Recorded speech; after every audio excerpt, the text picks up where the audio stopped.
Attention! The National Weather Service has issued a hurricane warning for the entirety of the National Hockey League. Please stay tuned for further information from the Storm Cellar. Welcome back to the Storm Cellar. It's the end of Game 3. Tomorrow is Game 4. To all but the most optimistic of you, season's over, unfortunately. We still have one more game to go, so we're not doing any of our post-season wrap-up or anything. We're realists, but we're not defeatists, probably. At least I don't think we are. No, that's a good way to put it. But we're realists, and you could have beaten Florida 4 out of 7 games, but you cannot beat Florida 4 out of 4 games. They're too good. They're too good. I don't feel terrible, Ray, for a whole bunch of reasons. Truth be told, I tucked my son in last night. I laid down with him for a few minutes, and I woke up at 12:30 and the game was over.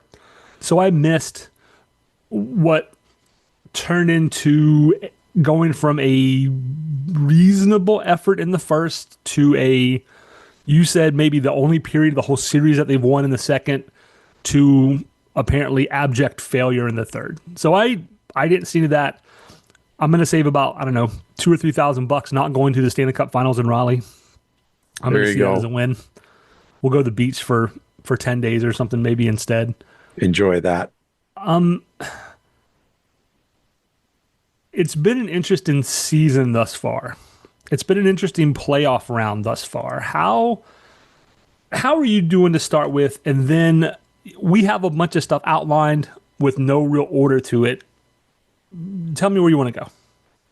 Well, I think that is actually indicative of how every fan feels, and perhaps even how every player feels at this point. Where do you start when everything that you did to get to this point is abandoned? And like there's so much. There is so much. Now, again, and you've already kind of said it, but I'm going to make a point of saying this. Florida is a great team. A great team. Yeah, it should be no surprise to anyone. Yes. Further, I've heard a lot of Leafs fans say, man, if we only could have won Game 7, we'd be up 3-0 against the Hurricanes. No, you wouldn't. Because the Florida Panthers play a much different game than Toronto does. So let's make that perfectly clear. Got to get that out of the way. And for any Leaf fans who might be listening from my perspective, win a Game 7 first. I mean, I can be fairly direct as a person, and that would be my first statement as well. Ifs are great, but you didn't, and you haven't. And the last time you were in the Eastern Conference Finals was in 2002, where Marty Gelinas and the Carolina Hurricanes sent you home in Game 6. So for the people making are the Hurricanes just the Leafs of the third round comparisons, accurate in some ways, but there's a difference between Eastern Conference Finals and second rounds. I mean, there just is. There is. And that I think is in the guys' heads in a big way now. Now look, I don't count 2009. Rod Brindamore was still playing in 2009. Paul Maurice was the coach. How do people include 2009? Yeah, that just is not whichever. Yes, it's true that though all 4 games they didn't win a single game, but there's no one tied to this team that was tied to that team. So I don't count that. But does that make it any easier to take? Heck no. It's 11 straight. It's 11 straight losses. And if that doesn't get into the guy's head, like there's a mental block there.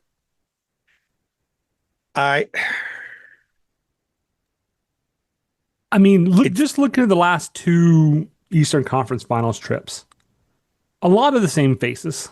Not all. Yeah, Right. not all. Svech was technically on both teams, but didn't play last time because of the ACL. Yeah, But there's, this is where you can be of two minds. You're either one of those players who's going to look back and go, "Oh gosh, we have this block. Like, how are we going to do this? It's the Eastern Conference Finals. Remember last time?" yeah, And the guys who use that as fuel and say, "I'm not going to let that happen again." And I thought we had a bunch of the latter, yeah. and now I don't think we do. And that's problematic if I'm being perfectly honest. When in game 3, the newest guy to your team, Stankoven, is your best player, showing the most heart, skating the hardest, doing everything possible. When that's the case, that's when you look at everyone else and say, look in the mirror. Look in the mirror. You want to know why you're losing? Look in the mirror. We've been hard on the team, but fair. We're still being fair, and we're not being nearly hard enough. Enough. So our pre-podcast discussion today was how far down the rabbit hole did we go with the season not being over? Yeah. And knowing that, the next couple of weeks of podcasts are probably not going to be the fun ones. Nope. I say that with a smile on my face because Ray and I don't want to complain. And it's not complaining for the sake of complaining. We have legitimate takes.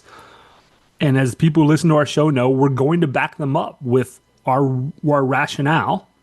Yep. So this is not Twitter where I'm just like, fire Rod Brindamore. Why? Because he's the problem. Yeah. Like, A, I don't believe that. And B, if I wanted to fire Rod Brindamore, I'd give you a dozen reasons why he needs to go.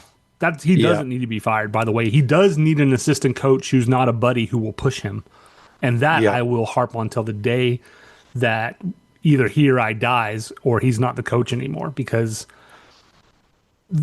some of the issues that we're going to discuss start and end with him. He's the head coach. Yeah. With that being said, real quick, to your point, Ray, in his post-game presser last night, he said, your 4 rookies can't be your best players. The stars have to step up. He said that basically the Jordans were, kind of like the best players on the ice. And I agree with 2/3 of that. Yeah. Your rookies cannot be your best players. Yeah. And on top of that, for anybody who is complaining about Morrow being not in the game, but for anybody who's complaining about Morrow costing us game 2, you're wrong. We do not blame rookies for Eastern Conference Finals screw-ups when the whole team plays bad. We do not blame rookies for Eastern Conference Finals screw-ups when everybody plays bad. Yeah. That either comes back on coaching, which in his case, some of it does, or it's lazy.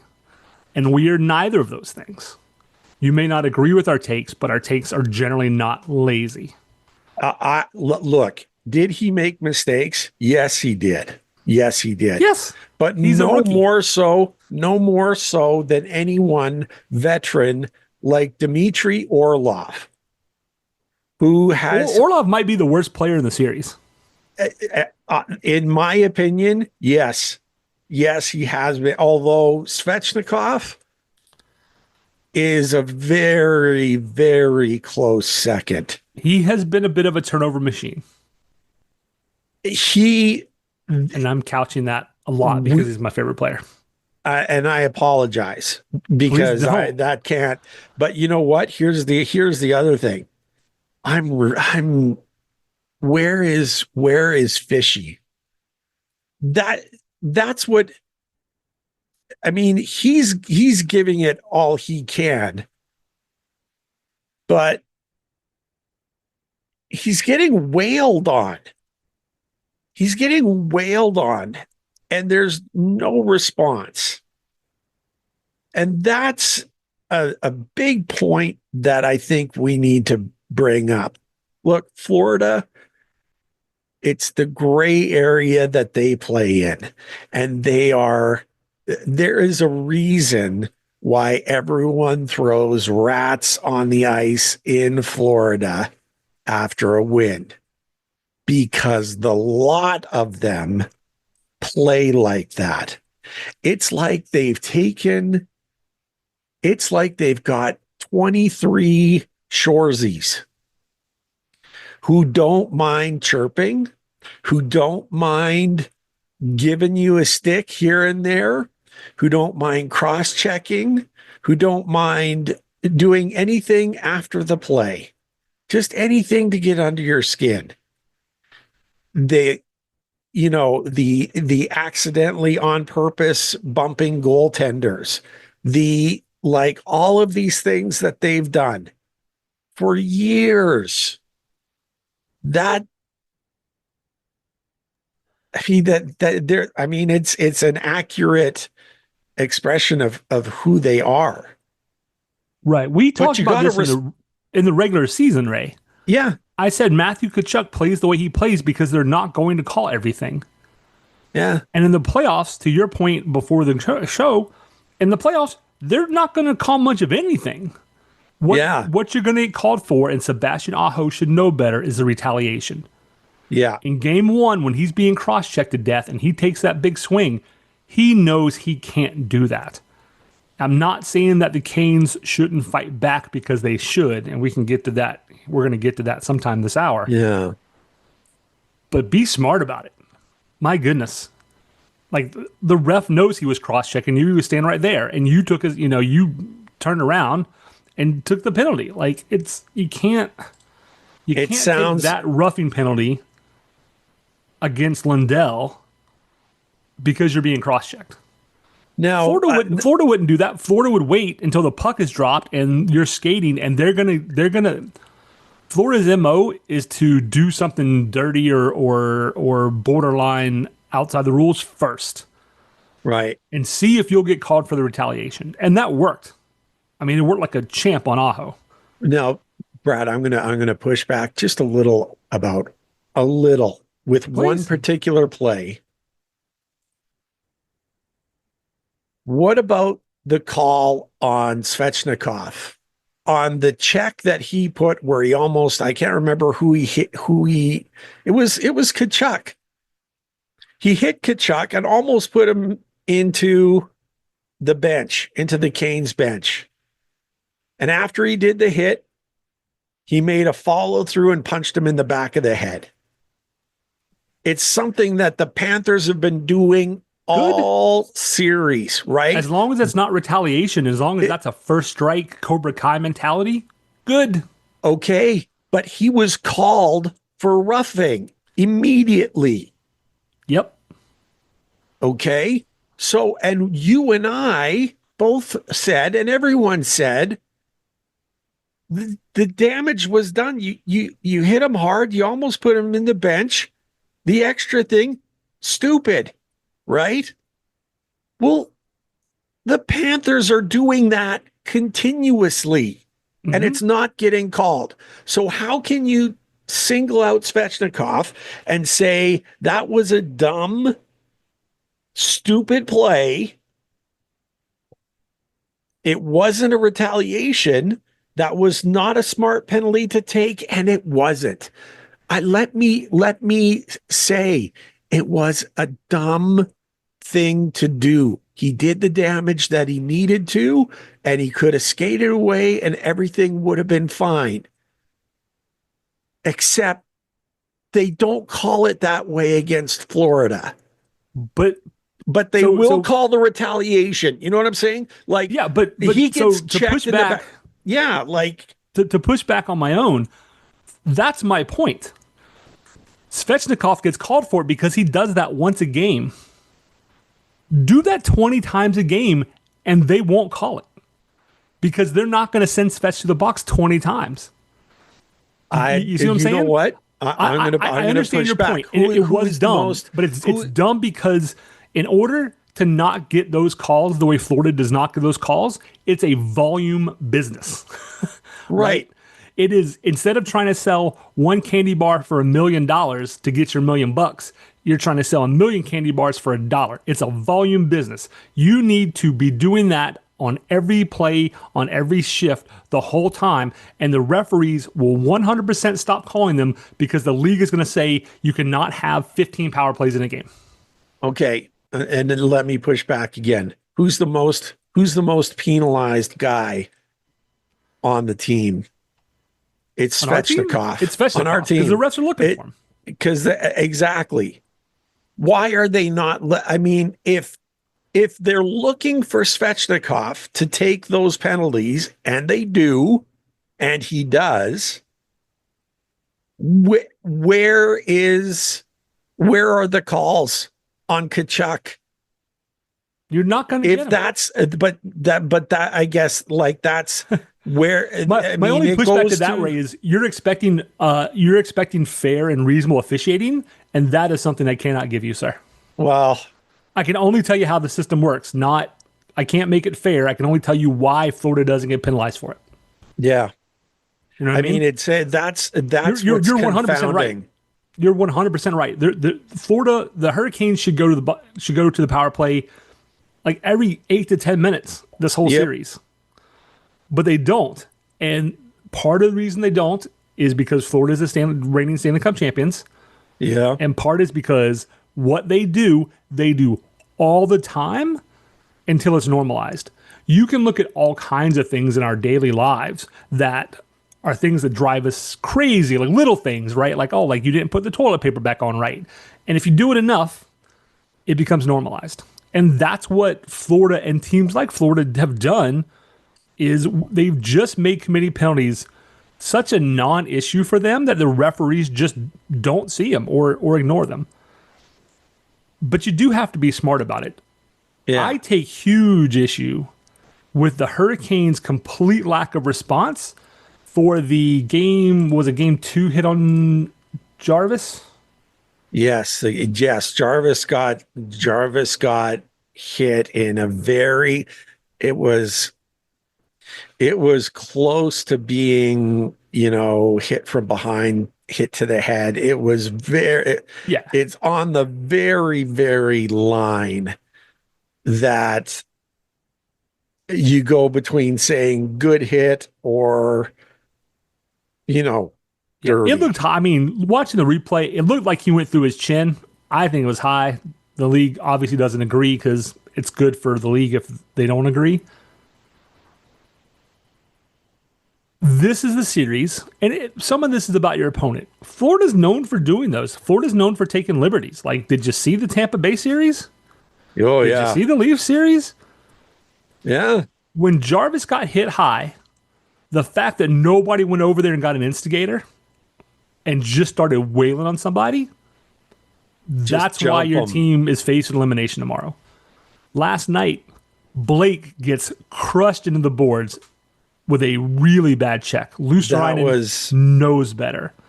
That was as far as I'm concerned, that was a deliberate message sending up high, went right through his head into the boards, and nobody did a thing.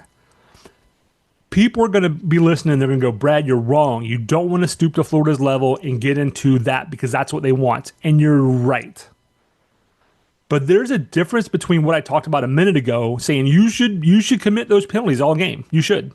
Yeah. Like there's a difference between doing that and them running arguably one of your top 2 or 3 best players, who's a rookie, through the boards, and nobody does a thing.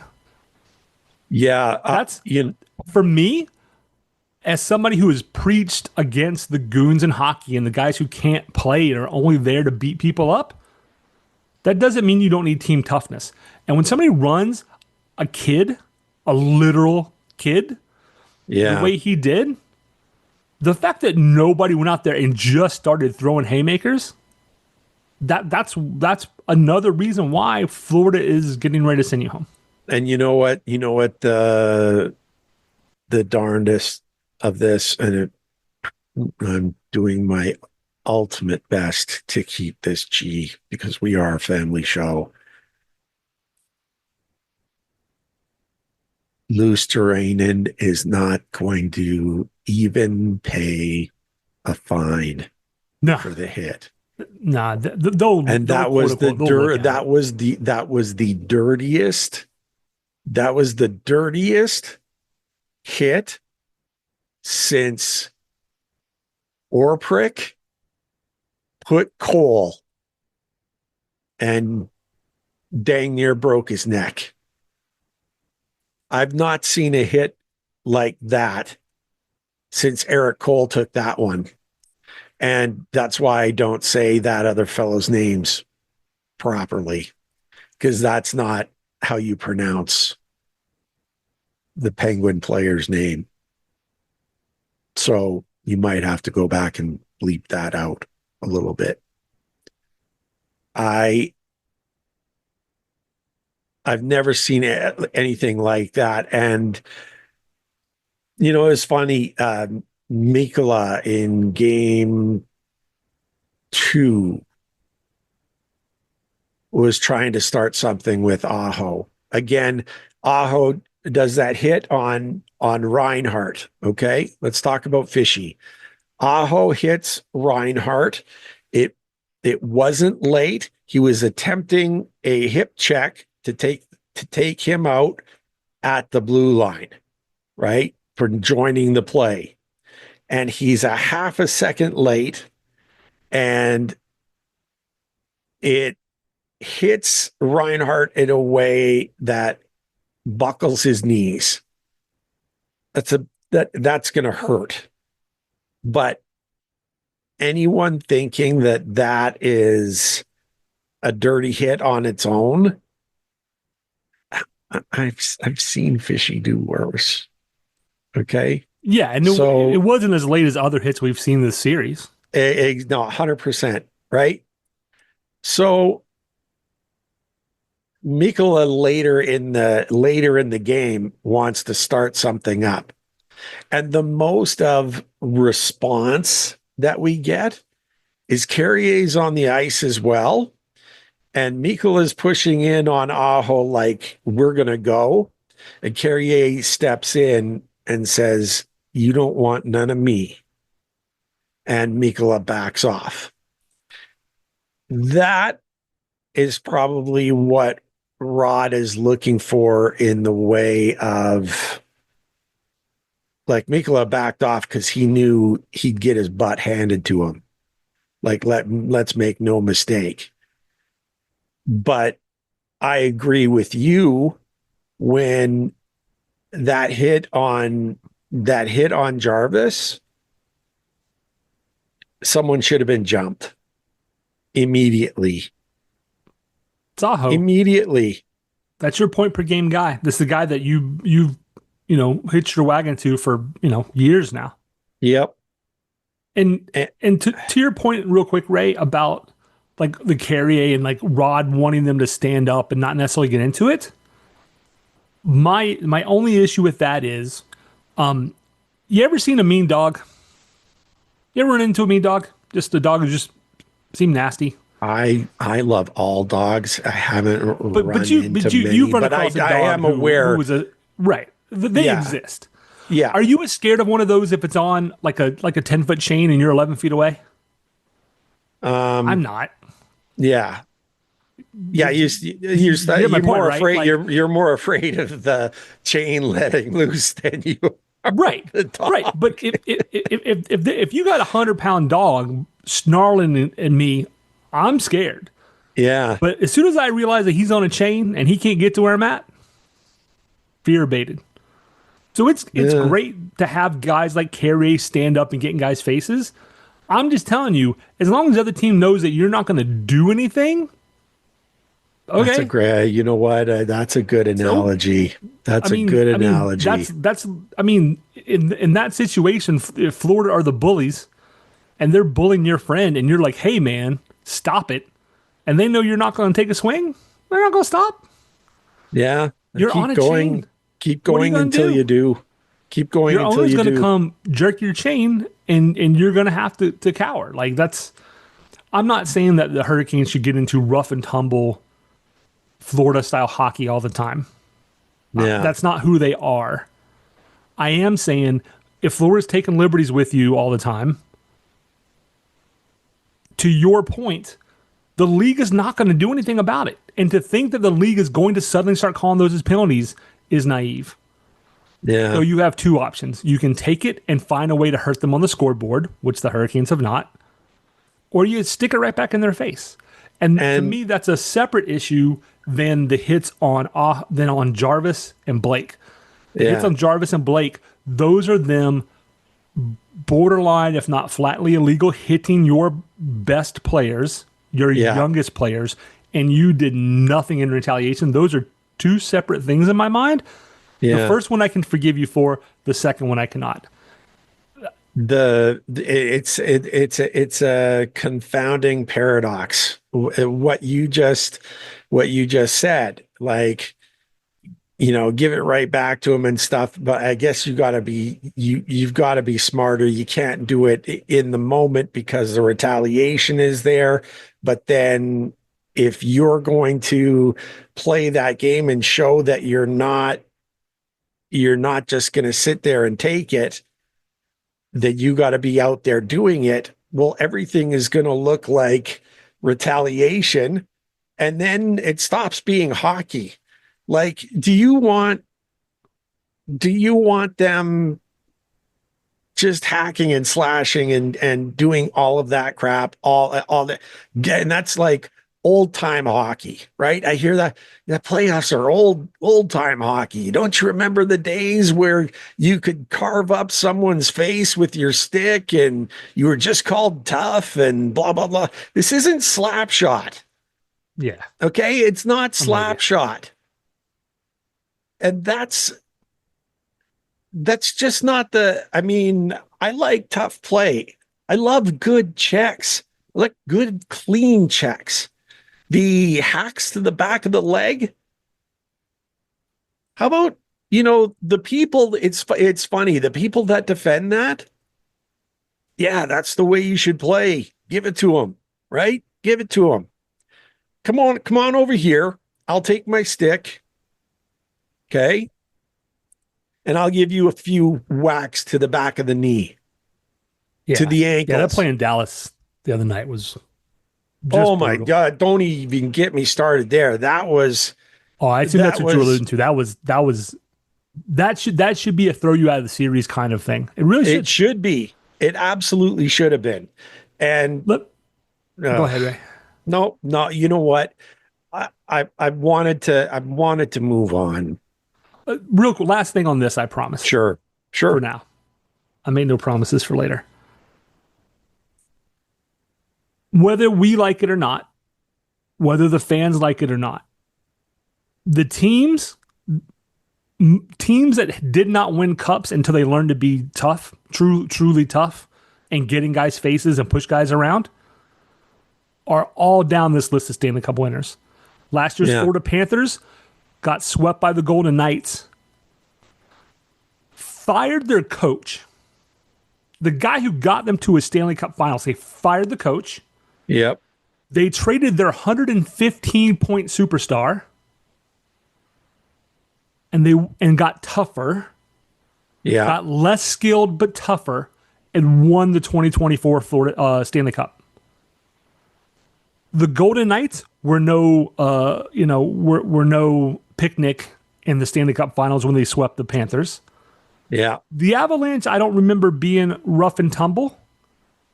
But before that, Tampa Bay Lightning had been close to a cup for 3 or 4 years.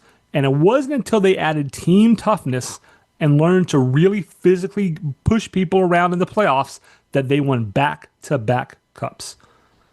The 2019 St. Louis Blues were one of the worst teams in the league at the halfway point. And via team toughness and not taking crap from anybody, won a Stanley Cup. I won't go back to the Capitals because I don't remember them being that way. But the Stanley Cup Tom Wilson champions are littered with teams that can push you around. and are Yeah. willing. That it's not that the Hurricanes can't.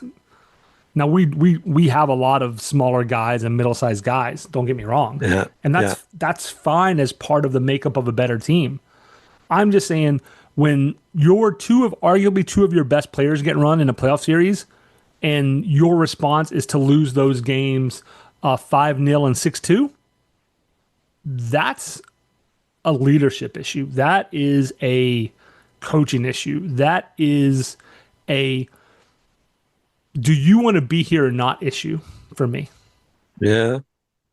But anyway, that you're kind of leading into this thing. What was it? 2 months ago, 2.5 months ago? Aho's letter to the fans. oh yeah, Great article. Okay. And we both praised it. We both understood that in Aho's heart, he really wants to go to the next level. He desperately wants to win. He shares pure emotion right from the heart. That's exactly what we wanted. That's what we think a leader is. And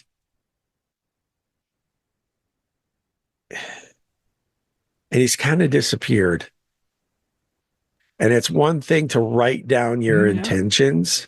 It's one thing to state your intentions, but you've got to walk the talk too.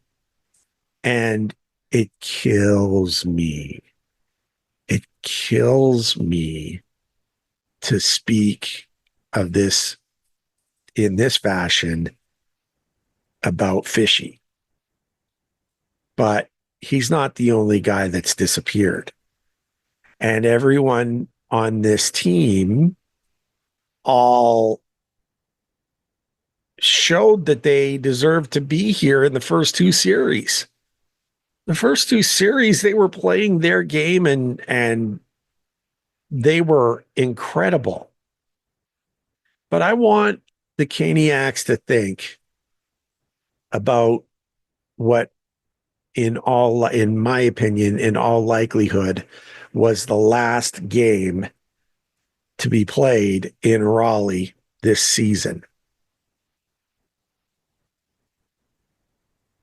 Is that the message? And is that the feeling and the visual that you want your Caniacs to see at the end of the game? Game 2 was an abomination. An abomination. Freddie Anderson, after it was the third goal, I believe, allowed, stared at the bench and was either communicating that I don't have it, call a timeout, or where the hell is the rest of the team? And you cannot hang any of these losses on the goaltenders. In the 5-0 game, the first 3 goals, 2 were deflected, and 1, the defender totally fell asleep on the player at the back door. And they didn't know how to take care of the guy that was behind the net. They just gave him a free step out in front. Goaltenders are supposed to make big saves, and that, well, Bobrovsky wouldn't allow that, blah, blah, blah. You know what? If Bob was not playing well in the first 2 series, but they came through. And the reason why they came through is because the players in front of him showed that they wanted it. stepped up.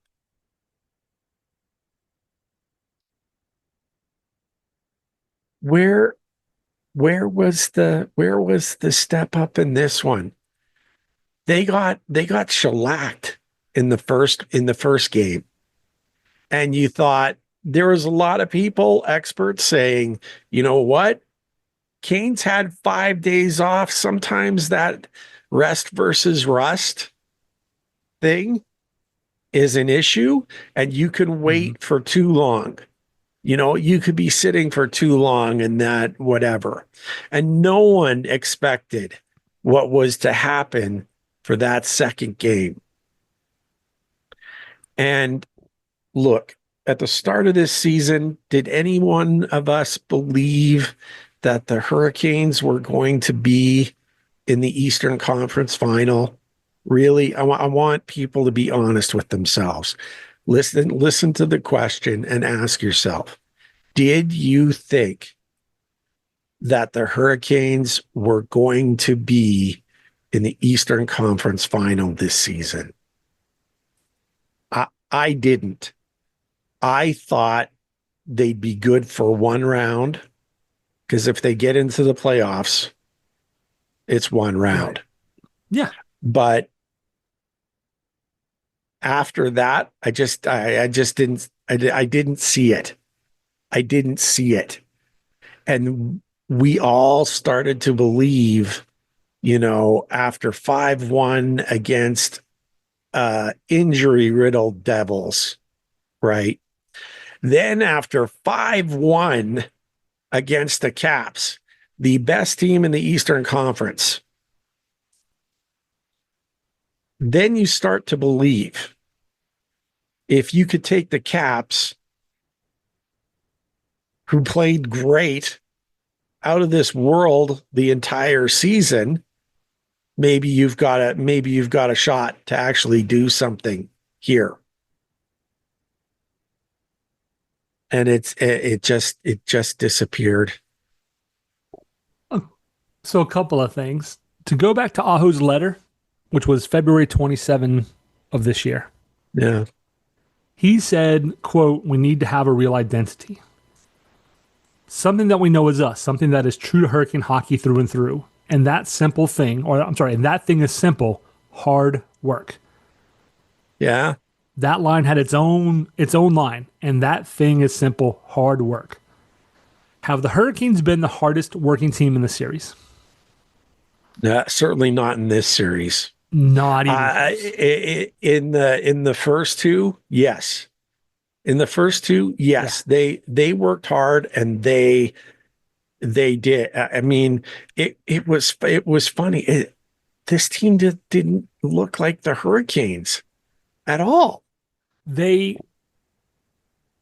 So thinking about that, game one, in my opinion, the Hurricanes' emotions they just let their emotions get the best of them. Yeah. Aho's reactionary penalty and that early power play goal set the tone for the rest of the game. And I think that's what it is. You come in, you've been listening to the, 8, ECF losses in a row. Yeah. Bob's getting better. Florida's going to win in 5 and all those things. And you let your emotions get to you instead of playing your game, and you lose game one. I really do. I think they were so up for the game they forgot how to play. Have you ever been that excited like a 10-week-old puppy? Oh, you're chasing your tail, and you're all energy, and you're just full of emotion, but you're not doing anything with it, right? You're not accomplishing anything with it. That's game one. Yeah. Game two might have been the ugliest home game in a decade. On TV, you could hear the organized shoot the puck chants because the Hurricanes finished with 17 shots on goal. Now, some of that's because you're playing Florida, and they play the same style as you. They're trying to prevent you from getting shots to the net. High pressure. They're playing Hurricanes hockey better than you're playing Hurricanes hockey. Plain and simple. Yep. They had 7 shots after 2 periods in that game. Ridiculous. No wonder they got booed off the ice. And Joe Ovies, who's been on, Joe and Joe on their podcast, they were talking with Luke DeCock. And I agree with Joe's point. I don't know that I agree with everything that he was saying, but good. I'm not a big, like, personally, like, a boo 'em off the ice guy. They deserved it. I mean, they really, I mean, if I'm being honest, yeah, as a fan in the seat who's paid, if it's two of you or three of you go into that game, you probably forked out $1,000, right? Yep. It's $65 to park. I mean, if Tom Dundon is going to have the chutzpah to charge $65 to park your car for 3 hours, and that's the level of effort that you get for your money, you have a right to boo, because booing is one of the only things you can do as a fan of that building that lets the team know how you feel about their performance, and they deserve to get booed. I'm not saying I'm not saying I'm glad they happened or anything. Like I still would prefer not to have the season end that way, but I get the sentiment, and the team deserved it. That's hope the funny. players. Go ahead, Ray. I was just gonna say, people had asked, like, can you believe that fans, booed them off the ice? And I made a point of saying, look, I have never booed a team off the field of play, ever. I've never done it. I would have that night. And it really was that bad. Yeah, and the people that in Toronto, they criticize a lot of people for throwing their jerseys on the ice. That gets whatever. I wouldn't have blamed anyone for throwing their jersey on the ice after the performance in Game 2. I wouldn't have blamed anyone. Yeah. It really is the only way, if you're in the crowd, of letting the team know. And some people will go, well, you didn't need to boo, the players know that. Well, yeah, the players do probably know that. However, if you're making $7 or $8 million to play a sport and you don't like the boos, you're in the wrong sport. You're in the wrong field. Like, go get an accounting degree. It's It's part of the reason you make $7 or $8 million a year, because you might hear some boos. Yeah, well, and here's the thing: the fans are the fans expected to be Pollyannas and only cheer and only go nuts? Some people think so. Some people, and they'll always cheer hard, and they'll always whatever, and bless them, like having that positive energy and being that person. Good on you. Like, good on you. I'm not gonna crack on you for being Pollyanna. You know what? I've accused myself of being that. And I like to be positive. I like to believe. Mm-hmm. And I'm ride or die with this team. Same. Like, there's, you know what? If it happens and we get swept again, I'm going to be angry, but I'll still be wearing my Aho jersey. 100%. I'll still wear my hats everywhere I go. If we get beat tomorrow, then on Tuesday, I'm 100% wearing a Hurricanes jersey to work. Yeah, it's like... And to just real quick to your point in real life, if you are the eternal optimist, more power to you. Yeah. At my core, I'm a realist and a utilitarian. And so I look at what's really going on as much as I can. And I can't be that way. I try and be optimistic, but it's always couched in realism. You and I had an amazing trip to Toronto. Yes, we sure did. The Canes got smoked out of the gate. It was 3-0 before we could finish our drinks. Yeah. Right? Did you have a good time? I had a great time. I had a great time. I had a great time. And the Canes weren't playing well. I had a great time. Did we boo? No. No. No. That's just who we are. You know what I mean? Like I've had people be like, "You're very negative." I'm like, well, I'm very negative if you don't like hearing honest opinions about things. Yeah. Because why have a podcast if we're just going to sit here and be like, Ray, let's talk for an hour about how we didn't think the team was going to make these conference finals and everything is great and hunky dory and the future is bright and there's no problems with this team. Because if somebody had that podcast, I wouldn't listen because I'd be like, don't blow smoke up my hiney for an hour. Yeah. Don't pee on me and tell me it's raining. I know the difference. Yeah. I'll tell you what, there is that good coming up.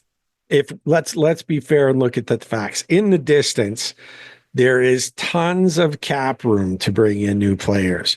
We have Nikishin, who proved himself really well in Game 5 against the Caps. I mean, he made his hero look foolish on a great play. His first game on the ice. Now, when we're talking about blame here and Chatfield being gone, why was Morrow the first pick? Why wasn't Nikishin? Did he not do enough in Game 5? We had him.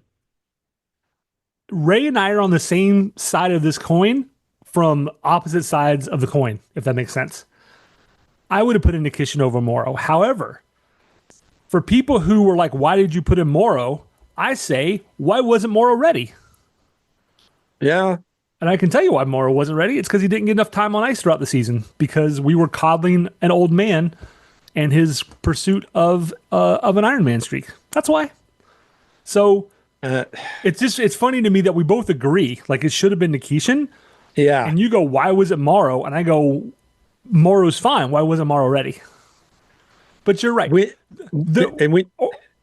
quick, over the coming weeks, we're actually going to have at least 2 weeks of breaking down this season. Next week, Coach Ryan from Hot Garbage Sports is our guest. Oh, that's going to be great. He coached Seth Jarvis. He coached Seth Jarvis's friends. He is a coaching, he has his certificate or whatever to coach at the highest levels for Hockey Canada. The dude knows his stuff. He's going to come in and we're going to break down hopefully all the playoffs, at least a little bit. Yeah. What went right, what went wrong. So again, we're going to have a couple of weeks that are not going to be, all Hurricanes colored glasses, but let's talk about the issues with people who are experts. Yeah. After that, hopefully the week after that, hopefully it'll be Luke DeCock coming in from the NNO. Longtime Canes reporter. He's been with, covering the team for a couple of decades now. And I don't always agree with Luke and Luke's takes, but I do agree with some of the things that I've seen, particularly lately out of him.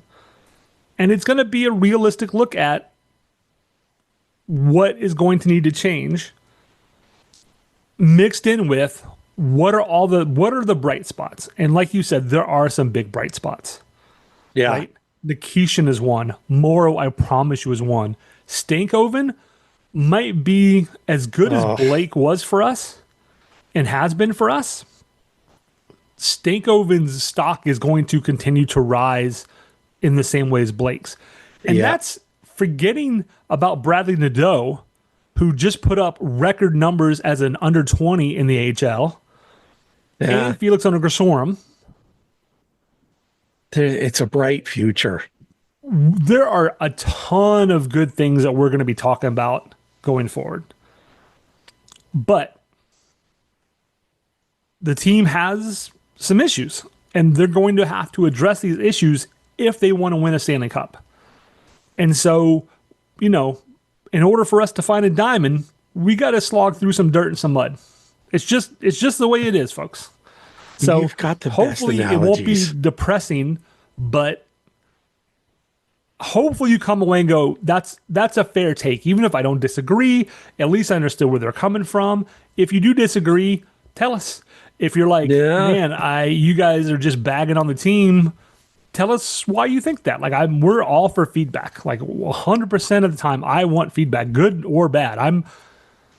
I'm not going to criticize our players and saying that they deserve to get booed off the ice if I myself am not willing to take some criticism. So if you have critical feedback, positive or negative, let us hear it. I'm all for it. Because Look, if we can make the show better, let's make the show better.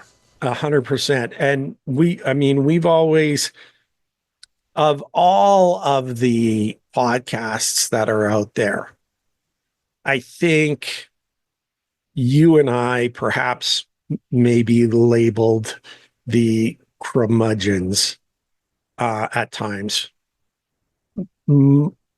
Mostly because of our age, and curmudgeon is an old word that we're probably the only ones that know what it means. But I always believed that we were fair. Like, our statements have always been fair, firm and fair. But until having discussions and debate, that's what good things happen from that. Understanding comes from that. The You know what I mean? front office can't get better if there aren't opposing viewpoints. One of the topics we're going to talk about is Rod Brindamore as a coach cannot get better without some of the opposing viewpoints in his room, because some people just want to yeet Jeff Daniels into the sun. Timmy Gleason typically doesn't get that level of response. Yeah. I don't think Rod's going to let that happen. I think if you force out Daniels, Rod Brindamore is going to be like, yeah, I'm not down with that. I'm gone.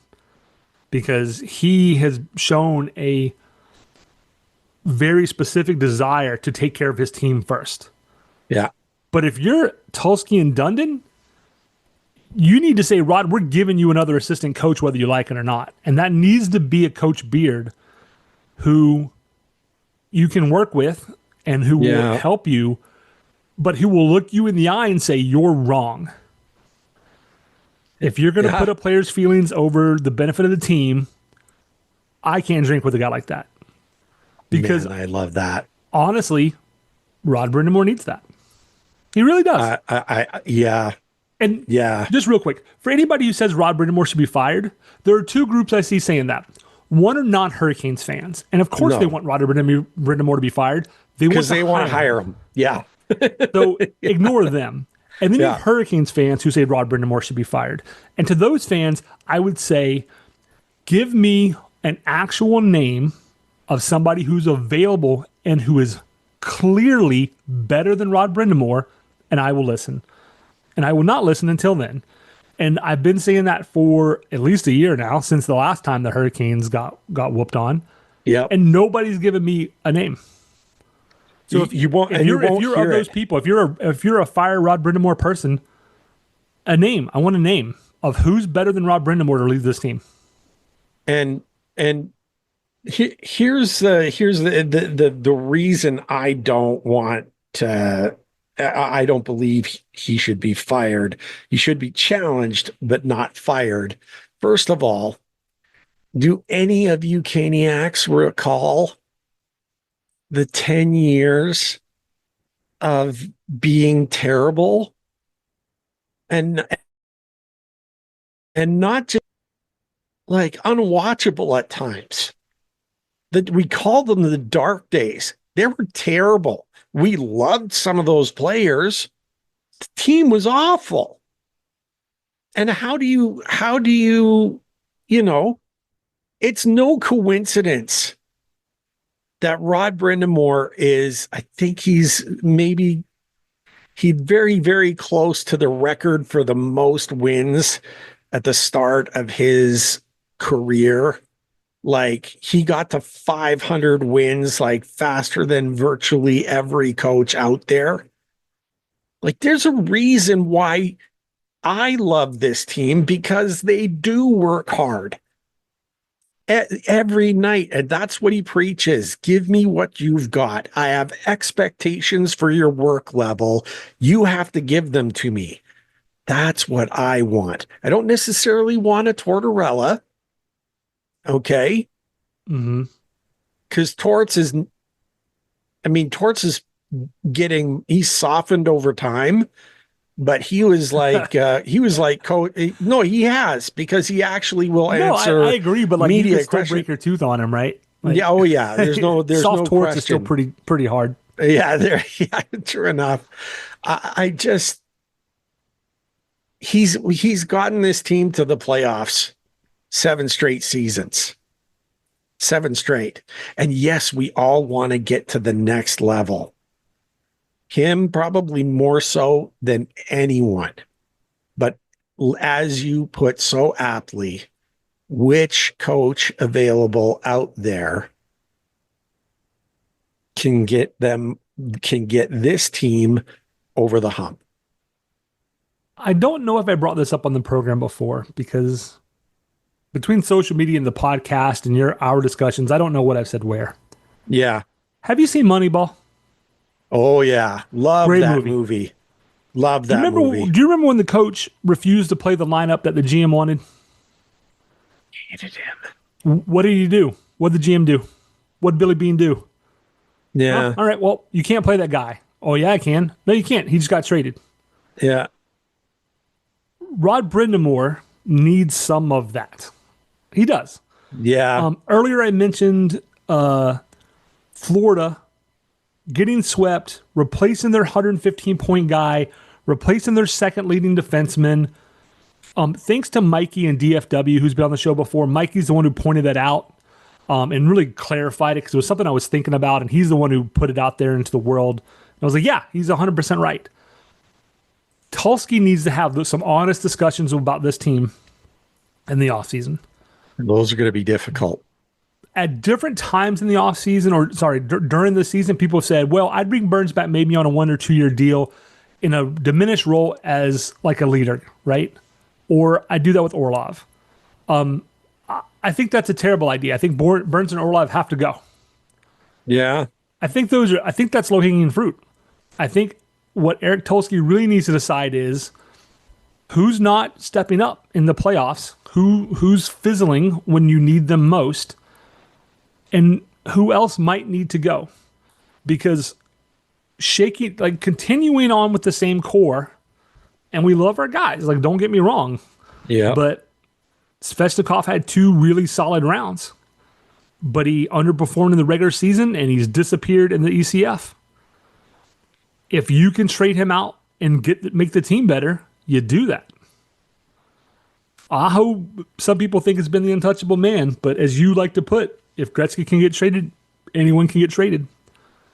And I don't think moving Aho is necessarily the right move. Yeah. But I'm just saying, if somebody offers you, if you can improve, you improve. Yeah. And that includes coaching staff. I don't think they're going to run any of the coaches out. You need to bring somebody in to be a bit of a contrarian and say, why are you doing this? Why is this being allowed to happen? Because this team needs more than a tweak to win a Stanley Cup. I think we're further away than getting to the Eastern Conference Finals would tell you. Yeah. Because we're in the Eastern Conference Finals, Ray, but you need 16 wins to win a Stanley Cup, and they have 8. Yeah. And, if they only could get to 7, they'd be the Leafs out in round 2. So they're 50% of the way. You can think of the ECF as 3/4 of the way, but they're not. They're 50% of the way to winning the Stanley Cup. Yeah. And looking at the free agents, there's no free agents on the market that are going to make you a Stanley Cup contender in and of themselves. Which means looking for RFAs and looking for trades. So this might be a bigger offseason than people are going to realize. Because I think a lot of people thought, okay, you get rid of the guys on expiring contracts, you spend all that money and you try and bring in, Marner. I don't think that's a good idea, but whatever. You try and bring in 1 or 2 of those guys, and then you're there. I don't think it's that simple. I really don't. Yeah. We can talk about this probably more when the season is actually over, but you got Burns and Orlov, then you got Roslovic and Robinson and Yost. Why is KK benched? Why? For game 2? KK is your 4th highest point per game person in this round. Jarvis has a point per game. Aho and Stank have 2 points in 3 games. And And Jesperi has 2 points. He has 1 point in 2 games, which puts him 4th. on the team in points per game. I was And furious when he's he was doing what he's pulled. supposed to. You know, you can say Jordan Stahl was your best player, but Jordan Stahl in this series is a -3 with no points. You can say Jordan Martinook was your other best player, but he is -3 with 0 points. Brendan Moore, if you're saying those are your best players, we have real issues to work through, buddy. There and look, you talked about untouchable players. There really is only one. I want you to think long and hard about this. It's Jacob Slavin. This team has had their butts handed to them over and over and over again. What is the margin of scoring? It's like 17-2, 17-3, something like that. Jacob Slavin is still 0. He's not minus anything. And that,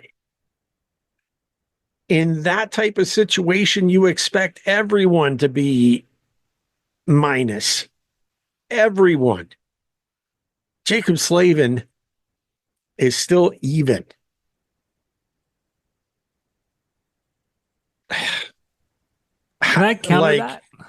Oh, of course you can. Not that I disagree you with you, because I understand the rationale. But Slavin, as good as he is as a lockdown defenseman, doesn't bring really any offense to the table, by and large.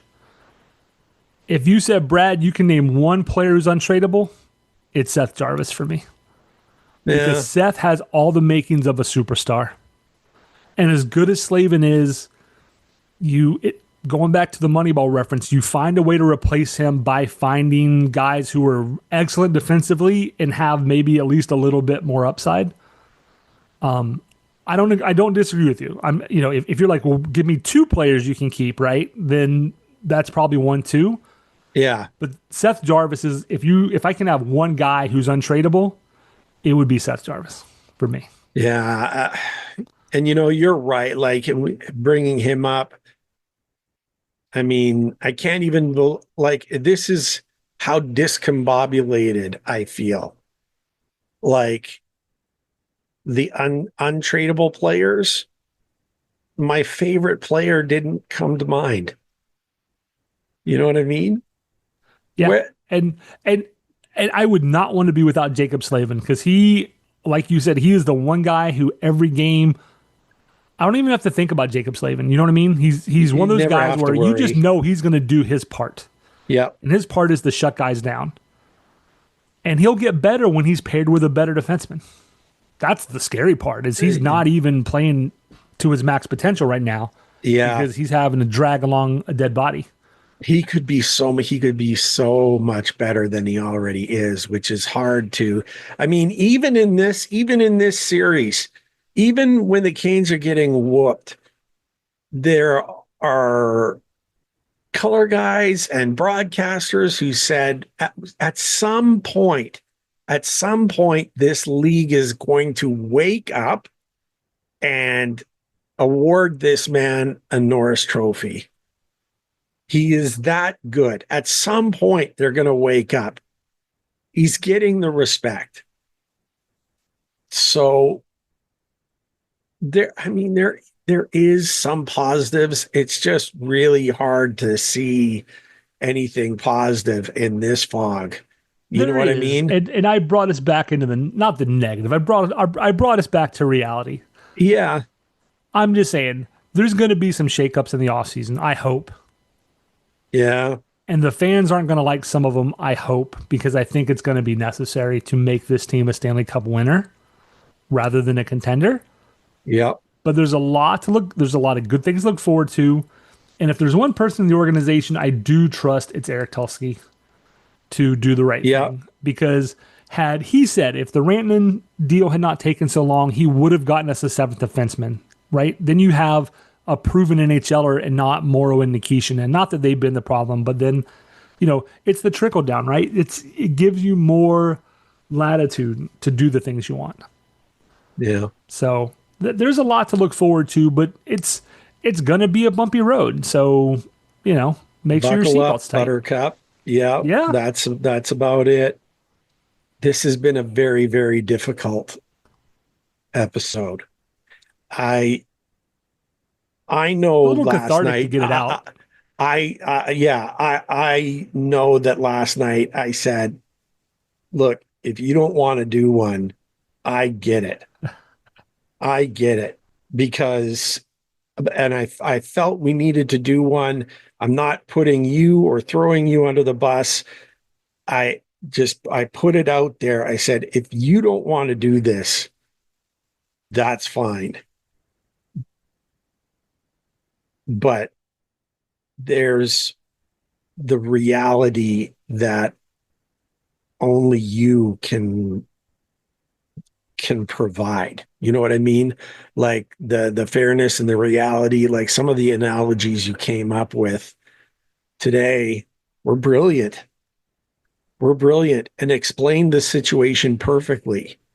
And Well, the cathartic is a good way to put this. This is going to be a hard listen for fans.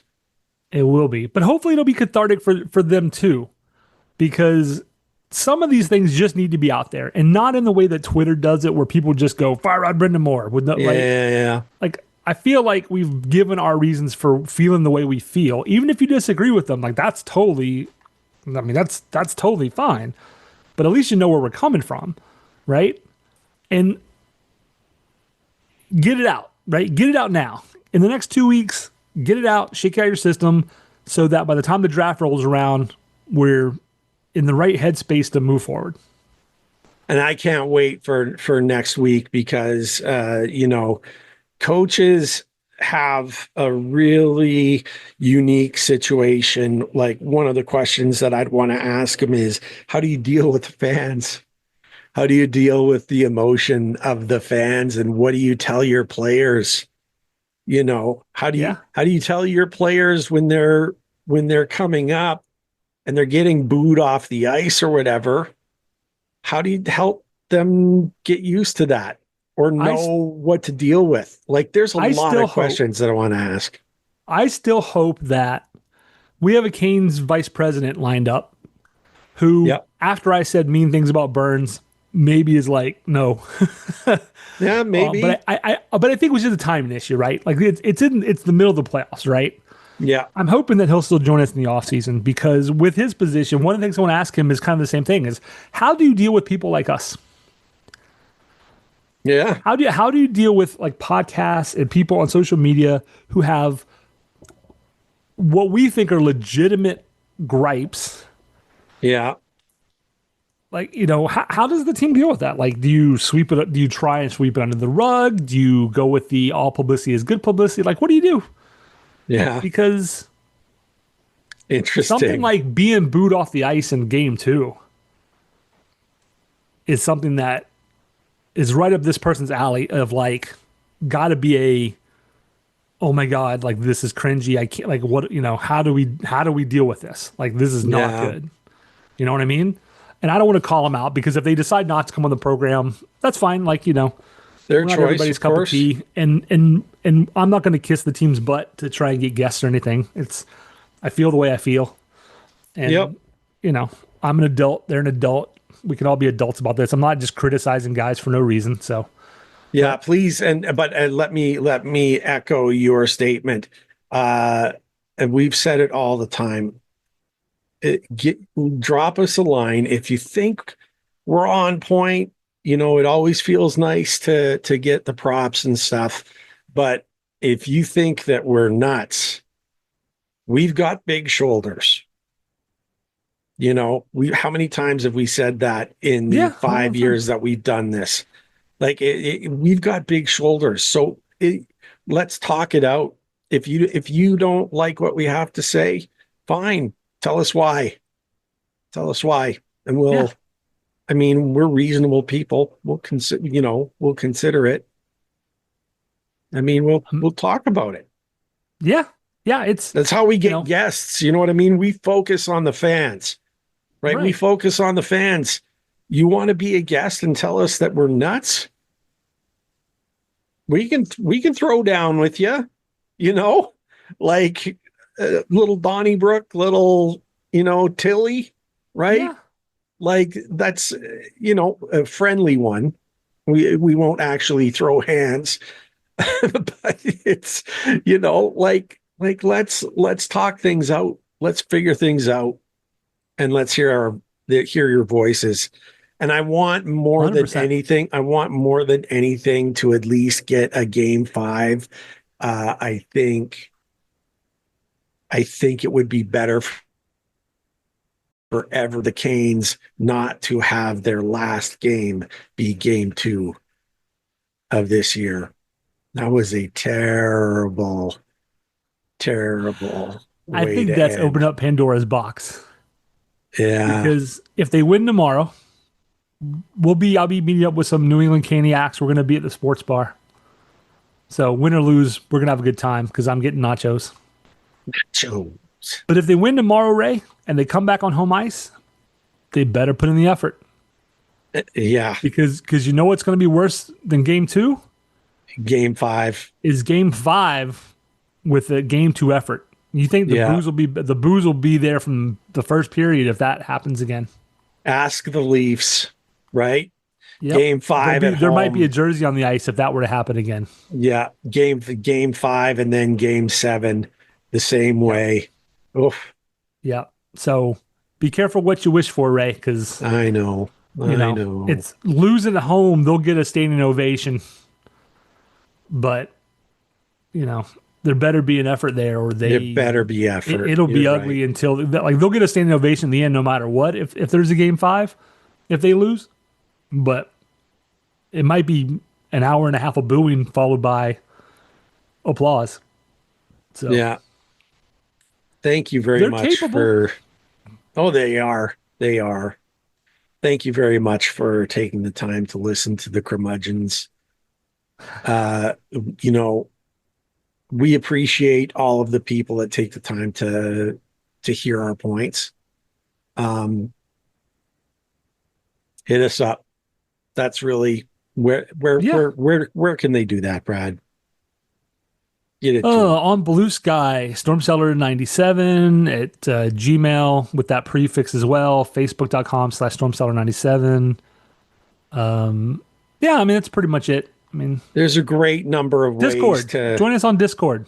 You can post to me or post to Omega Threat Level on Blue Sky, or Laz LAAS. Any of us can give you the Discord invite. There you go. This has been a tough one, but I still won't forget to say that one last thing because I still mean it. I'm ride or die. Mm-hmm. Go Canes. Go Canes.